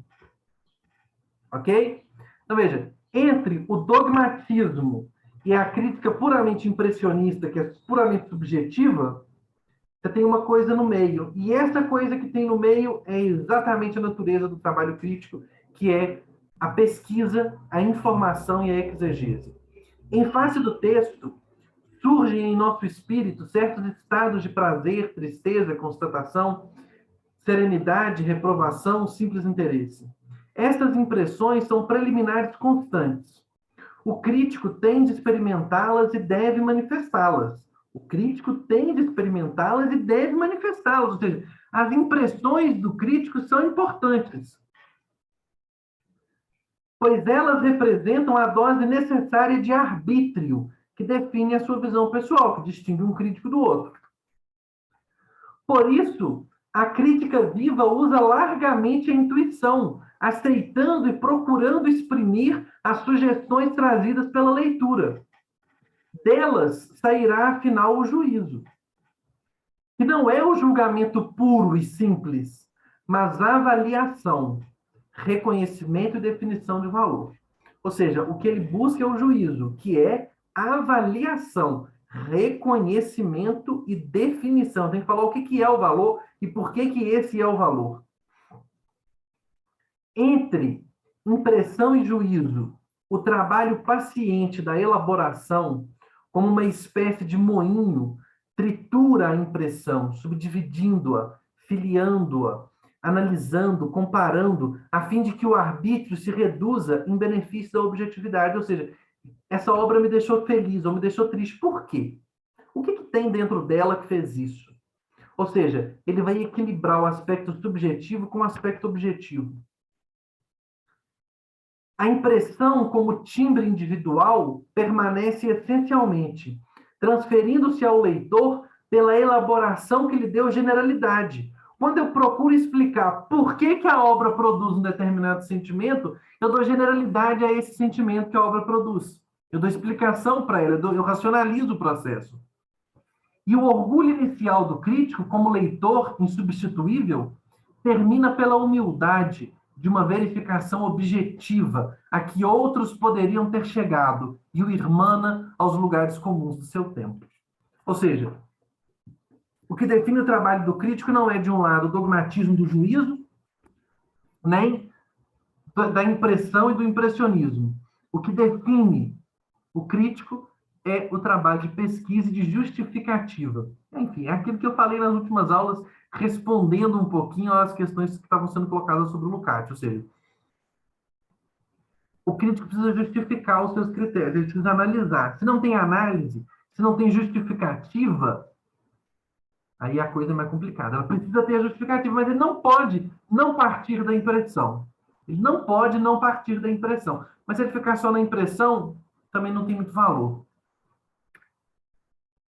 A crítica propriamente dita consiste neste trabalho analítico intermediário, pois os dois outros momentos são de natureza estética e ocorrem necessariamente, embora nem sempre conscientemente, em qualquer leitura. De qualquer leitor que pega uma obra tem uma impressão e faz um julgamento. O que define o crítico é que entre a impressão e o julgamento ele analisa, ele racionaliza. O crítico é feito pelo esforço de compreender, para interpretar e explicar, mas aquelas etapas se integram no seu roteiro, que pressupõe, quando completo, um elemento perceptivo inicial, um elemento intelectual médio, um elemento voluntário final. Perceber, compreender, julgar. Neste livro, o aparelho analítico da investigação é posto em movimento a serviço da receptividade individual, que busca na obra uma fonte de emoção e termina avaliando o seu significado. Ou seja, e vocês vão ver isso na próxima aula, ele falando sobre o romance, né? Ou seja, ele coloca em movimento a serviço da receptividade desse individual. Ele quer formar a receptividade do leitor. Ele quer formar o leitor de literatura brasileira do ponto de vista estético, que busca a fonte da emoção e termina avaliando o significado histórico daquela obra durante o processo de formação. Mais uma vez, observem como que nessa última frase ele retoma para aquela tentativa de equilibrar o histórico com o estético. Ele precisa equilibrar o histórico com o estético, e esse equilíbrio se dá exatamente como? Eu começo no estético falando sobre a receptividade individual, ou seja, o efeito que a obra tem, mas eu termino no histórico, falando sobre o lugar que aquela obra tem no desenvolvimento da nossa literatura. Depois ele vai falar sobre os elementos da compreensão. Porque aí ele vai retomar a discussão dele sobre os fatores, né? Sobre os fatores formais, indivíduos sociais, psíquicos, biográficos, né? Quando nos colocamos ante uma obra ou uma sucessão de obras, temos vários níveis possíveis de compreensão, segundo o ângulo em que nos situamos. Em primeiro lugar, os fatores externos, que a vinculam ao tempo e se podem resumir na designação de sociais, fatores sociais. Em segundo, o fator individual, isto é, o autor, o homem que a intentou e realizou, e está presente no resultado. Finalmente, este resultado, o texto, contendo os elementos anteriores e outros específicos que o transcendem e não se deixam reduzir a eles. Então, são 3 fatores: os sociais, os históricos e a própria obra, os formais, vamos dizer assim. Se resistirmos ao fascínio da moda, de adotarmos uma posição de bom senso, veremos que num livro de história literária, desculpa a redigitação ali, que não quiser ser parcial nem fragmentário, o crítico precisa referir-se a estas 3 ordens de realidade ao mesmo tempo. Ou seja, não existe isso de ficar só no histórico, só no biográfico, só na obra. Se eu vou fazer um livro histórico, eu não posso fazer um livro só com análise de obra. Eu não posso fazer um livro só sobre os fatores sociais, eu também não posso fazer biografia de autor. Não posso ficar fazendo só biografia de autor. Eu tenho que falar das 3 coisas ao mesmo tempo. É lícito estudar apenas as condições sociais ou as biográficas, ou a estrutura interna, separadamente. Nestes casos, porém, arriscamos fazer tarefa menos de crítico do que de sociólogo, psicólogo, biógrafo, esteta, linguista. O crítico é exatamente o cara que integra as 3 coisas. Ele precisa ser capaz de integrar os 3 fatores. Eu posso fazer uma análise separada, pensar só na biografia, pensar só no aspecto estético, mas aí eu saio do campo da crítica. Se eu abandono a perspectiva de unificar os 3 elementos, eu saí do campo da crítica. O critério adotado no presente livro, isto é, a literatura é um conjunto, mais uma vez, assim, eu estou rebatendo isso porque esse aqui é a perspectiva teórica do Cândido. A literatura é um conjunto de obras, não de fatores nem de autores. A literatura não é um conjunto de fatores sociais, o romantismo, a Revolução Francesa, o realismo, o positivismo, o desenvolvimento da ciência, a Revolução Industrial. Isso não é, os fatores não são a literatura. Os fatores são elementos que compõem a literatura, mas eles não são a literatura. A literatura é um conjunto de obras. E é por isso que o livro do Antônio Cândido é um estudo sobre obras. Vocês vão ver isso nos capítulos sobre romance. O que ele está fazendo ali é analisar as obras.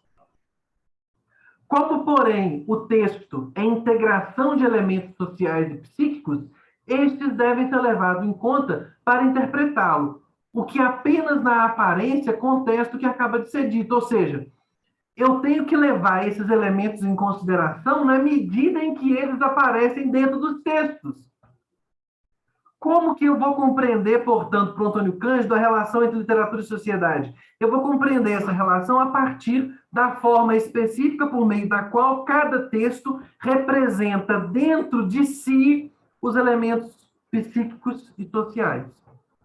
Com efeito, ao contrário do que supõem os formalistas, a compreensão da obra não prescinde a consideração dos elementos inicialmente não literários. O texto não os anula ao transfigurá-los. Ou seja, quando o texto configura literariamente um elemento social, ele não anula o elemento social. E, sendo um resultado, só pode ganhar pelo conhecimento da realidade que serviu de base à sua realidade própria. Por isso, se o entendimento dos fatores é desnecessário para a emoção estética, Sem o seu estudo não há crítica. O texto funciona sem o conhecimento dos fatores, mas a crítica não funciona. Operação, segundo vimos, essencialmente de análise, sempre que pretendemos superar o impressionismo. Entende-se agora por que, embora concentrando o trabalho na leitura do texto e utilizando tudo mais como auxílio de interpretação, não penso que esta interpretação se limite a indicar a ordenação das partes, o ritmo da composição, as constantes do estilo, as imagens, fontes, influências. Consiste nisso e mais, em analisar a visão que a obra exprime do homem, a posição em face dos temas, através dos quais se manifesta um espírito ou a sociedade. Ou seja, a sociedade entra como elemento decisivo para a compreensão formal da própria obra. Um poema revela sentimentos, ideias, experiências. Um romance revela isto mesmo, com mais amplitude e menos concentração.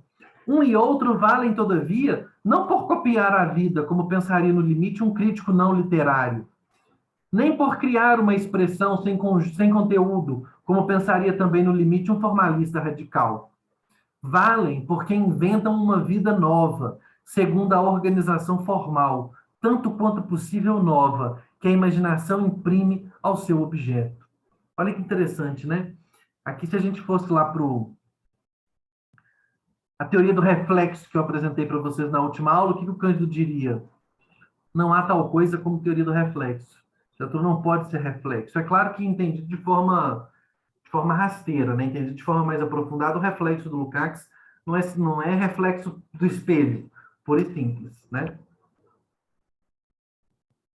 Se quisermos ver na obra o reflexo dos fatores iniciais, achando que ela vale na medida em que os representa, estaremos errados. Vejam que o Cândido ele tenta, isso é uma peculiaridade do método crítico dele, né? O Cândido é um leitor de Lukács, que ele não cita com frequência, mas você pode sentir o Lukács bafejando no texto dele, né? Mas veja como que ele tenta se afastar também da perspectiva lukáciana, né? Não é reflexo, é outra coisa, não é reflexo. A imaginação, ó, trabalha em cima do objeto. O objeto é da realidade, mas a obra literária é o trabalho da imaginação sobre o objeto. O que interessa é averiguar até que ponto interferiram na elaboração do conteúdo humano da obra. Ou seja, o que interessa é como que esses fatores interferiram no conteúdo humano da obra, dotado da realidade própria que acabamos de apontar. Na tarefa crítica há, portanto, uma delicada operação, consistente em distinguir o elemento humano anterior à obra e o que, transfigurado pela técnica, representa nela o conteúdo propriamente dito. Ou seja, o elemento humano anterior à obra, o mundo histórico, psíquico dos homens, e o que representa nela o conteúdo propriamente dito, ou seja, o conteúdo dentro da obra. O conteúdo fora da obra, o mundo social fora da obra é uma coisa, o mundo social dentro da obra é outra coisa. Ele aparece de uma forma diferente, ele funciona de uma forma diferente. Já se vê que, ao lado das considerações formais, são usadas aqui livremente as técnicas de interpretação social e psicológica, quando julgadas necessárias ao entendimento da obra. Sem nenhum dogmatismo, viu, gente? Assim, olha, quando for necessário, usa, quando não for, não usa. Este é o alvo, e todos os caminhos são bons para alcançá-lo, revelando-se a capacidade do crítico na maneira por que os utiliza, no momento exato e na medida suficiente. Há casos, por exemplo, em que a informação biográfica ajuda a compreender o texto. Por que rejeitá-la, estribado em preconceito metodológico ou falsa pudicícia formalística? Há casos em que ela nada auxilia. Por que recorrer obrigatoriamente a ela? Ou seja, para que endurecer o método? Para que endurecer o método? Bom, agora vem esse prefácio à segunda edição, que é, na verdade, uma resposta aos críticos. Né? Agora ele vai, na verdade, responder aos críticos. Vamos, então, para a leitura desse texto. Né? O texto do Cândido o texto do Cândido foi recebido de forma muito complexa no Brasil. Assim, a história da recepção desse texto do Cândido é muito complexa, até hoje, na verdade, tá? Eu falei na primeira aula que não ia comentar a recepção, mas eu poderia fazer uma aula só sobre a recepção do Cândido, assim. Existem ensaios muito significativos assim de recepção ao Cândido, né? Existem respostas ao Cândido que são muito significativas. Eu chamaria atenção assim, só de respostas históricas, ou seja, respostas que são muito importantes, que todo mundo tem que conhecer. Eu chamaria atenção para o Sequestro do Barroco, do Haroldo de Campos, e chamaria atenção também para o ensaio, esse mais recente, daquele crítico português, esqueci o nome dele aqui, estou lendo aqui para a estante para ver se me lembro do nome dele, que é um crítico o Abel Barros Batista, o ensaio dele que está no livro Agreste, o Abel Barros Batista, tem também um ensaio muito importante de recepção ao Antônio Cândido, né? Eu acho que é um ensaio que vale a pena ser lido também. E vários outros, assim, vários outros. Mas, enfim, é um livro cuja história de recepção é muito complexa e o Cândido, na segunda edição, ele já solta a resposta, ele já começa a responder aos críticos, né? Então, eu vou ir lendo com vocês aqui os trechos que eu selecionei. Vamos lá. Eu acho que tem só um aspecto anterior, que é o seguinte, o Cândido, isso que a gente leu do Cândido é a introdução. Eu li essa introdução com vocês porque essa introdução ela é de fato muito importante e ela é historicamente muito importante. Mas essa introdução não é a formação da literatura brasileira. Eu fiz questão de colocar trechos do Formação da Literatura, a discussão sobre o romance no Formação da Literatura, porque é preciso que vocês entendam que não tem como a gente julgar a formação da literatura brasileira por essa introdução. Essa introdução, na verdade, como diz o próprio Cândido, pode ser pulada. Pode ser pulada. Porque tudo isso que ele está falando é muito mais bem explicado e é muito mais bem concretizado quando você vai ler aquilo que ele está falando sobre as obras. Quando você vai procurar as obras de que ele está falando. Então, assim, eu acho muito importante ler essa introdução, eu acho que tem que conhecer a introdução. Aquele trecho, por exemplo, do prefácio, em que ele fala que a literatura brasileira é ruim, mas que se a gente não lê, quem vai ler, aquilo também é muito importante. É muito famoso, é muito conhecido, eu acho que vocês têm que conhecer, mas vocês têm, fundamentalmente, que ler o Formação da Literatura Brasileira inteiro, o livro inteiro, né? Poderia dar um curso aqui, mais uma vez, como eu já falei várias vezes aqui, o curso poderia ser só sobre a formação da literatura brasileira. Poderia pegar a formação da literatura brasileira e ir lendo. O curso poderia ser só sobre o Lukács, ou só sobre o Bakhtin, ou só sobre o Auerbach. Ele podia ser só sobre um autor. Só sobre um autor, tá? Fica aqui o convite para que vocês leiam a formação, e vocês vão ver como que o Cândido implica um pouco com isso aqui nessa crítica dele, né? Então ele fala, esse livro foi recebido normalmente com louvores e censuras. Mas tanto num quanto no outro caso, o que parece haver interessado realmente aos críticos e noticiaristas foi a introdução, pois quase apenas ela foi comentada, favorável ou desfavoravelmente. Esse interesse pelo método talvez seja um sintoma de estarmos no Brasil preferindo falar sobre a maneira de fazer crítica ou traçar panoramas esquemáticos a fazer efetivamente crítica, resolvendo a intimidade das obras e as circunstâncias que as rodeiam. Ora, o presente livro é, sobretudo, um estudo de obras. O livro não é o prefácio, a introdução, o livro é um estudo de obras. É um livro gigantesco que tem 700 páginas e tem 20 páginas de introdução e 680 de análise de obras. Ninguém comentou a análise de obras, ninguém comentou as obras que ele tinha analisado, o comentário sobre as obras, né? A sua validade deve ser encarada em função do que traz ou deixa de trazer a este respeito, ou seja, ao respeito da análise das obras. As ideias teóricas que encerra só aparecem como enquadramento para estudar as produções e se ligam organicamente a este desígnio, ao estudo das produções, ao estudo das obras.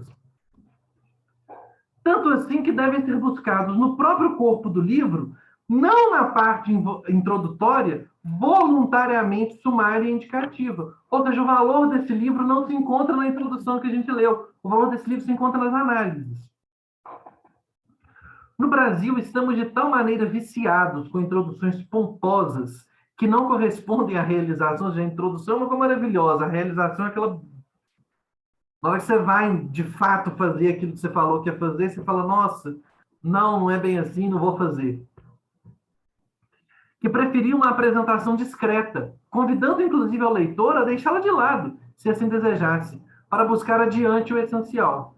Por isso, encarar este livro como uma espécie de vasta teoria da literatura brasileira em 2 volumes, maneira do que fizeram alguns, é passar à margem da contribuição que desejou fazer para o esclarecimento de 2 dos seus períodos, os 2 períodos que ele estudou, arcadismo e romantismo. Mas é interessante isso, porque o ensaio do Abel Barros Batista lida com a formação da literatura brasileira exatamente como uma teoria da literatura brasileira. Né? Ele vai falar exatamente, né? Isso aqui é uma teoria da literatura brasileira. E o Cândido fala, isso aqui não é uma teoria da literatura brasileira, isso aqui é um estudo de 2 períodos da história literária. É no estudo desses 2 períodos que os aspectos teóricos mais vastos se revelam. Eles não são manifestados na introdução, essa introdução ela é abstrata. Tudo isso se realiza na análise das obras. A esse propósito, desejo repisar o que diz a referida introdução, e parece nem sempre ter sido levado em conta. Jamais afirmei a inexistência, isso aqui deu pepino para ele demais, de literatura no Brasil antes dos períodos estudados, ou seja, o barroco. Nunca falei que o barroco não era literatura. Seria tolice pura e simples, mesmo para um ginasiano. No sentido amplo, houve literatura entre nós desde o século XVI. Ralas e esparsas manifestações sem ressonância, mas que estabelecem o começo e marcam posições para o futuro. Elas aumentam no século XVII, quando surgem na Bahia escritores de porte. E na primeira metade do século XVIII, as academias dão à vida literária uma primeira densidade apreciável. Ou seja, essa densidade apreciável da vida literária é que começa o processo de formação. Antes, você tem só manifestação. Este ângulo de visão requer um método que seja histórico e estético ao mesmo tempo, mostrando, por exemplo, como certos elementos da formação nacional, dado histórico-social, levam o escritor a escolher e tratar de maneira determinada alguns termos literários, dado estético. Ou seja, o histórico determina o estético. Este é o terceiro pressuposto geral, relativo agora à atitude metodológica no sentido mais amplo. Não há nele qualquer pretensão à originalidade. É uma posição crítica bastante corriqueira, que eu próprio adotei e desenvolvi teoricamente há muitos anos numa tese universitária, sobre o Silvio Romero. Nela, procurei mostrar a inviabilidade da crítica determinista em geral, e mesmo da sociológica, da sociologia em particular, quando se erige em método exclusivo ou predominante. E procurei ainda mostrar até que ponto a consideração dos fatores externos, legítima e, conforme o caso, indispensável, só vale quando submetida ao princípio básico de que a obra é uma entidade autônoma no que tem especificamente seu. Que é o que ele está falando lá do Silvio Romero. Eu vou ler desde o Silvio Romero que eu abandonei a crítica sociológica. Desde o Silvio Romero que eu quero equilibrar essas duas coisas. Esta precedência do estético, mesmo em estudos literários de orientação à natureza histórica, ou seja, existe uma precedência do estético, mesmo em estudos de natureza histórica, leva a jamais considerar a obra como um produto da história. Ah, não, aqui, ó, isso aqui está representado assim porque lá era assim. Mas permite analisar a sua função nos processos culturais, a função da história no processo cultural. É um esforço, falível como os outros, para fazer justiça aos vários fatores atuantes no mundo da literatura. E aí ele volta a discutir o quadro histórico, né? E aqui vejam interessante como que a leitura dele sobre o arcadismo é diferente da leitura dos românticos, né? Os românticos, eles leem o arcadismo como antinacional. O Cândido não. O Cândido lê o arcadismo a contrapelo dos românticos. Parece-me que o arcadismo foi importante porque plantou de vez a literatura do Ocidente no Brasil. Vejam, né, a preocupação, a literatura do Ocidente no Brasil. Graças aos padrões universais por que se regia e que permitiram articular a nossa atividade literária com o sistema expressivo da civilização a que pertencemos e dentro da qual fomos definindo lentamente a nossa originalidade.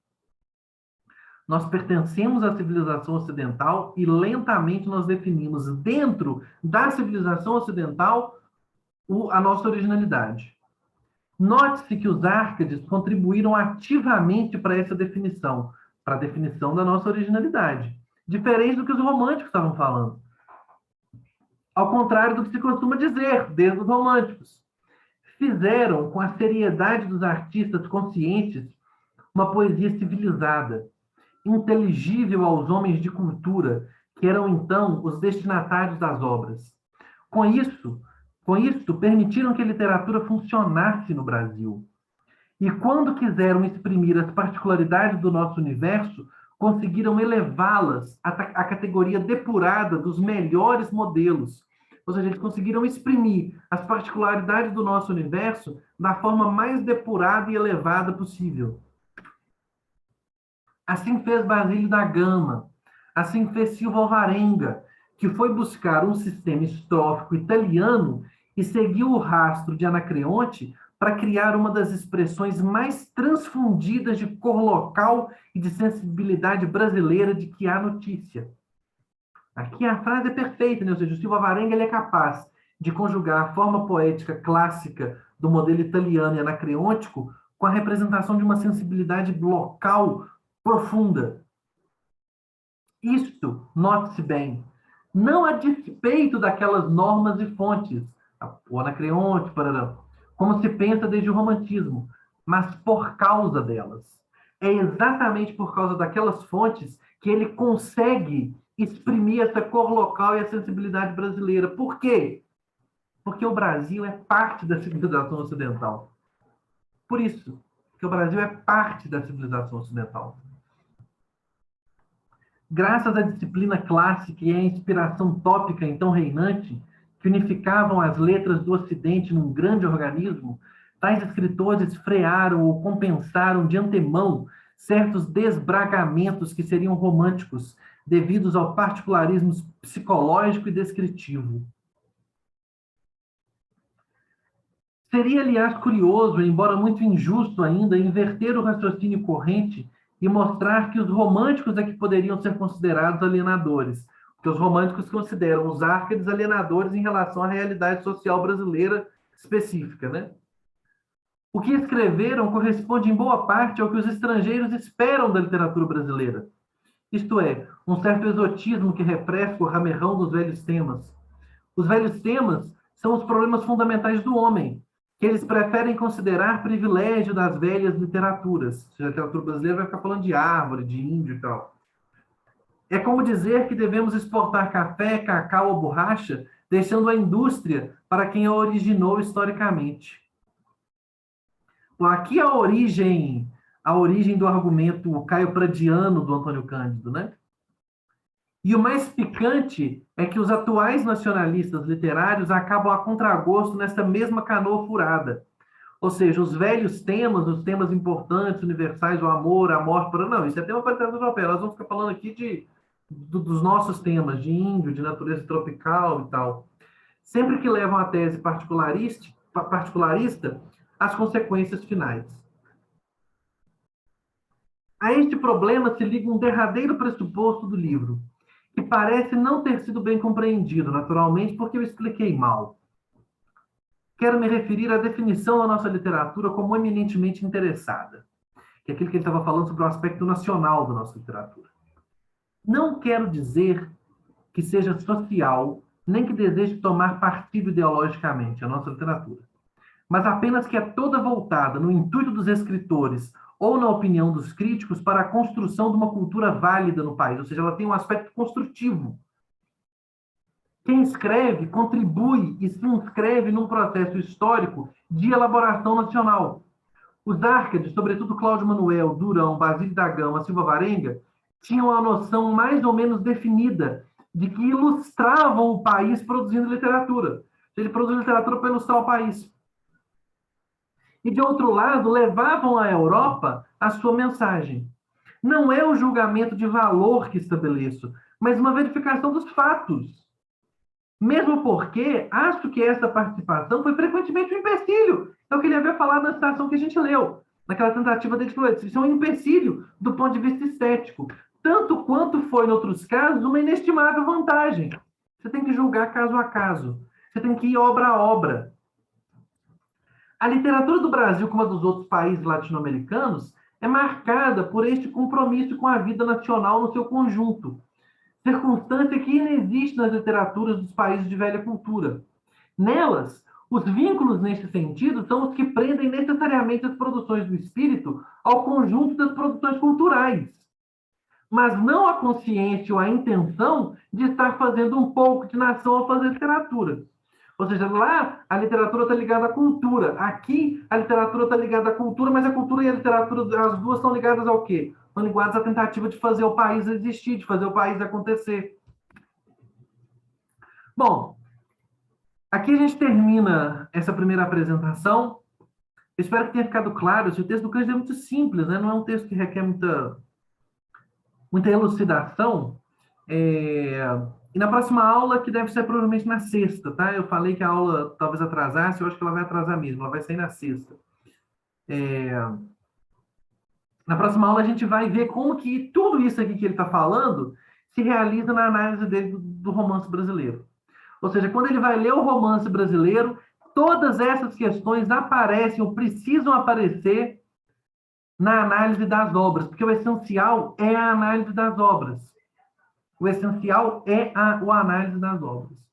Ok? Pessoal, qualquer dúvida, falem aqui no chat, qualquer coisa me procurem. E até sexta-feira, até a nossa próxima aula.